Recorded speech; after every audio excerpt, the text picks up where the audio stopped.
C'est en quelque sorte la casse auto du futur. Dans cette toute nouvelle société, on recycle les véhicules accidentés ou en fin de vie. Et le cœur de son activité se situe ici, sur la ligne de déconstruction.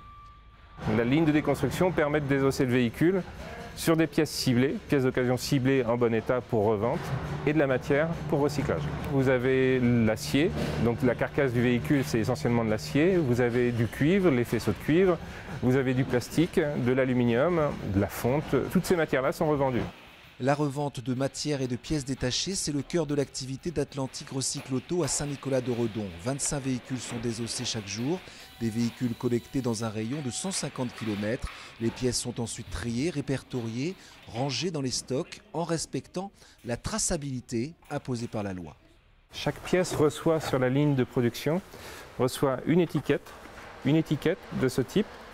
Cette étiquette va préciser le véhicule d'origine, le type de pièce. Par exemple sur cette pièce, on sait que c'était une Peugeot modèle 106 phase 2 et qui a été mise en circulation le 3 mai 2006. Ces pièces sont ensuite vendues en magasin et sur Internet à partir de juillet. Pour mener à bien ce projet, les dirigeants de la société ont investi 6 millions d'euros pour être en mesure de recycler 95% des véhicules conformément aux futures normes européennes de 2015. Leur site s'étend sur 4,5 hectares et le bâtiment sur 4500 mètres carrés. L'objectif pour cette année est de 5 à 6 000 véhicules, mais il y a de la marge.